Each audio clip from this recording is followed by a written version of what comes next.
We're going to cover the 5 best exercises that you can do during your off-season football training, and we're going to start right now.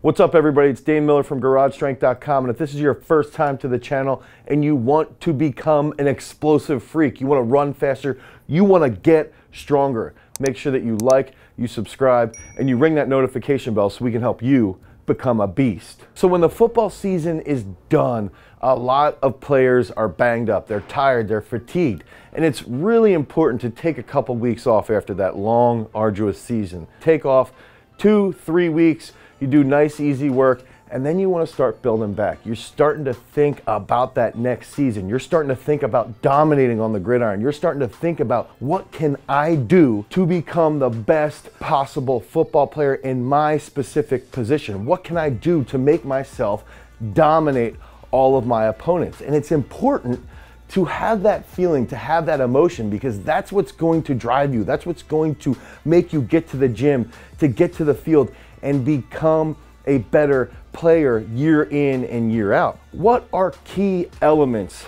behind football? What are the key factors that we need to dominate on the field? And we've got to think right off the bat.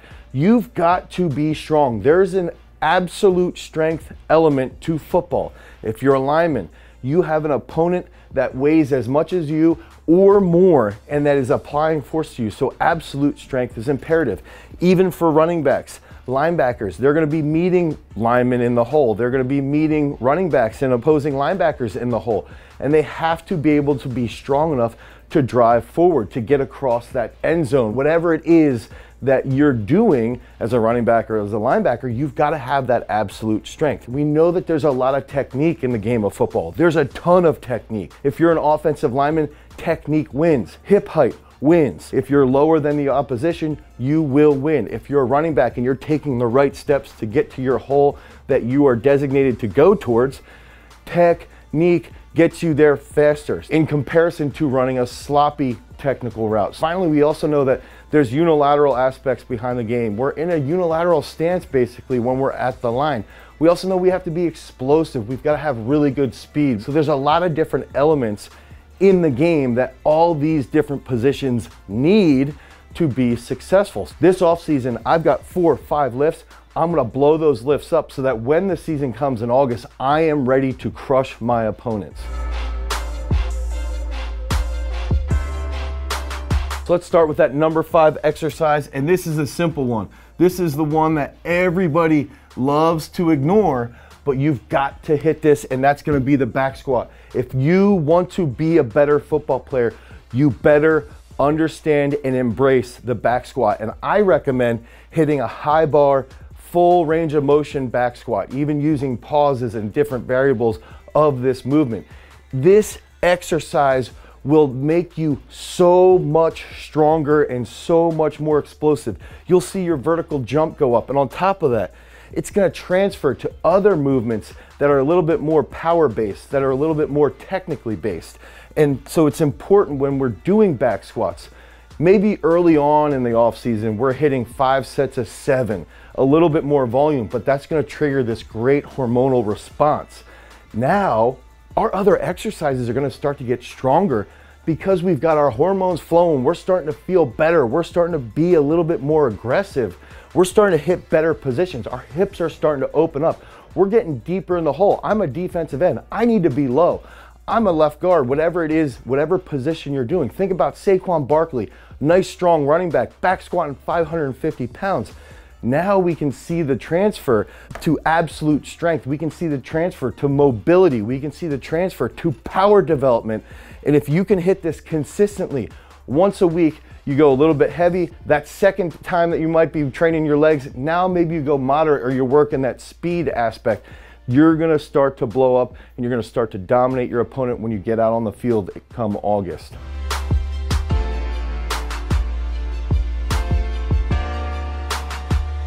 That 4th off-season exercise, this is gonna be an upper body movement, and I like to use the angled bar football bar bench. So if you don't have that angled football bar bench, what I would do is I would sit there and start to focus a little bit more on the close grip. So if you don't have this angled bar, do a little bit more of a close grip bench or close grip incline. But one of the key factors, one of the main reasons why I love this exercise, and for our guys especially, is because we've got fat grips on it. It's a little bit easier on our shoulders. It also takes a little bit more coordination in our forearms. When kids first take that angle bar off the bench, they start to shake with their forearms. So now their forearms start to get triggered. They start to light up and they start to recruit more in their forearms. Then when you're starting to recruit more in your forearms, now your prime movers are recruiting a ton of high threshold motor units because they have to be more stable as well. So if we can control that position, now when we bring it down, we want to explode up as rapidly as possible. Even if that weight is heavy, we have to have the intent to move the bar as fast as possible. If I'm benching 315 pounds, if I'm benching 405 pounds, I am still having the intent of moving as quickly as I possibly can. And if we can think about linemen, if we hammer those back squats and then we're getting set in a pass pro, or we're driving forward and we've got better hip position and we can put our hand on our opposition's hip or maybe on their trunk, now we can get them off balance much easier. Think about running back. If they're taking on an opposing linebacker and they can throw a really good stiff arm, so that stiff arm is coming from that angle bar bench. So make sure that you're hammering this. If you don't have that bar specifically, go to a close grip. And I recommend always using a fat bar as well. Once a week, you do a lot of reps. We're trying to get 5, 6 sets in, 7 to 9 reps. And then the second time during the week, you're doing a little bit more speed work as you're starting to get back into shape, back working towards that season coming in August. That third key exercise is going to be the whiz jumps, okay? So this is a very unique plyometric exercise that we have created here at Garage Strength specifically for a world-class freestyle wrestler, Nick Wazowski, who's a 2-time world bronze medalist. But we also utilize this with all of our running backs, with all of our linemen, and it's really a challenging movement early on. I recommend right off the bat, you're doing this exercise just to a box. You're starting to learn that position. You're trying to learn that force development from a really, really deep position that's unilateral. Then over time, you can start to get a little bit crazy with this exercise. You can do stair jumps with it, you can do side angle jumps with this, and you can really start to embrace that explosive unilateral position. This is an exercise that when you're deep and you can apply a lot of force in that unilateral position, if you're an offensive lineman, this movement is going to make you so quick off the line. If you're a running back, this movement's gonna make you extremely fast when you're hitting somebody head on. We've got a steep shin angle when we're driving forward. Now our entire posterior chain is going to learn how to coordinate together. So this is a nice power development movement that's paired with our absolute strength movement. Now we're starting to see those gains start to play. Whiz jumps, I recommend doing once a week, 5, 6 sets of 2 to 3 reps on each leg, and you're gonna see that speed off the line. You're gonna see that speed when you're about to hit somebody. You're gonna see that strength and power come together in unison, and it's gonna help you become a better football player. Coming in at that number 2 spot is the power snatch. And before you shut down and ignore this, hear me out, okay? We know there's technique involved in football. We know there's a ton of coordination that happens at a very high speed. We know that you have to be explosive. This is the time to make those technical gains. When we can take our football players from being meatheads, from just wanting to bang heads, and we can start to make them a little bit more cerebral. We're in the weight room, we're teaching them technique, we're constantly hounding them about their power snatch technique. It might take a month for them to really get comfortable, but then all of a sudden, they're gonna start to feel good and they're gonna conquer a challenge. They're gonna conquer a problem. What's pathetic is that we've got football coaches, football strength coaches, and they'll have all these crazy quotes about conquering your challenges and every time you're like a rock in the ocean getting beaten down by the waves, but you're gonna hold strong. But they won't learn technique with a simple movement like a power snatch. We've got kids who are 9, 10 years old who learn how to power snatch. If you're a football player, there is no excuse to not learn how to power snatch properly.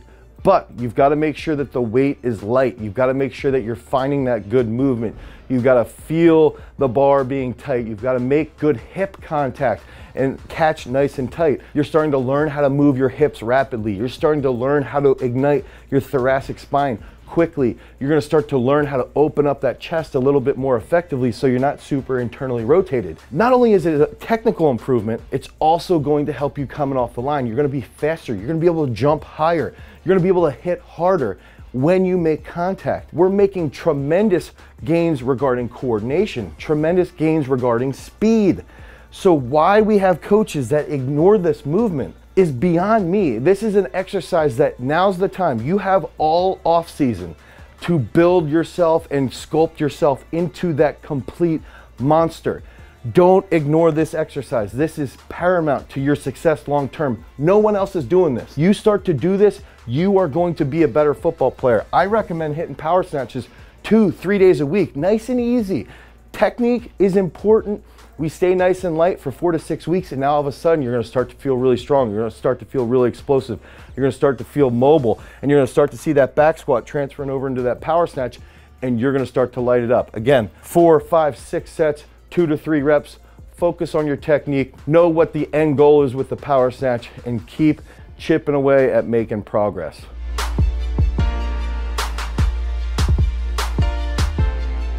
All these exercises are really, really important when we're talking about off-season training. We've got to hit the back squat. We've got to have that good, strong upper body.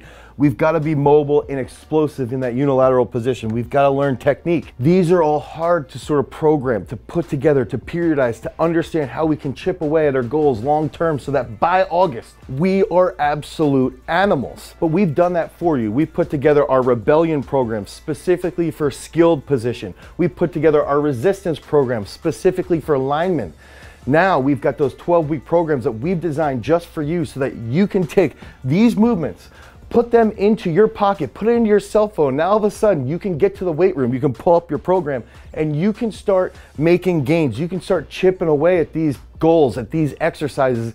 And 12 weeks from now, you're gonna be a better version of yourself. You can click on the link down below in the description. You can head over to garagestrength.com and you can pick up your rebellion or your resistance-based training program to help you become a better football player. Now, coming in at that #1 spot, this is the best movement: lineman, wide receiver, running back, QB, safety, single leg squat. All of them. Everybody's got to do it.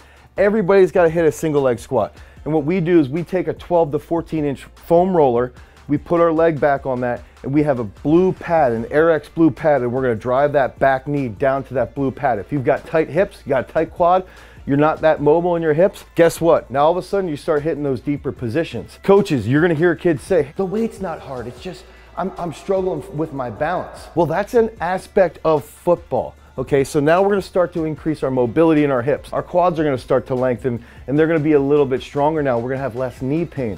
On top of that, as those kids who say it's not the weight, it's the balance that's a problem, now, guess what increases? Their balance starts to get better. Now their dynamic trunk control starts to improve because you're in a unilateral position with a weight on your back. You have to be more ignited in your upper gut. You have to be more ignited in your upper back. And now you're hitting that deep position. You're applying a lot of force. You're getting stronger in a unilateral position, and you're stabilizing in that position. Think about that running back making a cut or a linebacker making a cut. Think about an offensive lineman running full speed to go make a block downfield, or a defensive lineman who's scraping down the line. Those are all really key positions where you need a lot of unilateral strength. You need a lot of balance. That's where the single leg squat comes into play. I recommend hitting this 4 to 6 sets, 4 to 10 reps on each leg. Also, always do your weaker leg first. Try to hit that weaker leg first because it's a difficult exercise. Make your weakness a little bit stronger. That's the weak point of your chain. Make it stronger. You're only as strong as your weakest link, and that's why we put in single leg squats. That's why we put in power snatches. If you can't power snatch, or your football team doesn't power snatch because you don't want to teach it, then you're a weak link. You need to educate your athletes on how to do these movements. Then you put in whiz jumps and you factor in the football bar bench and the back squat. Now all of a sudden you're going to dominate. You're going to head into August, and your football team, your performance as a football player is going to be through the roof.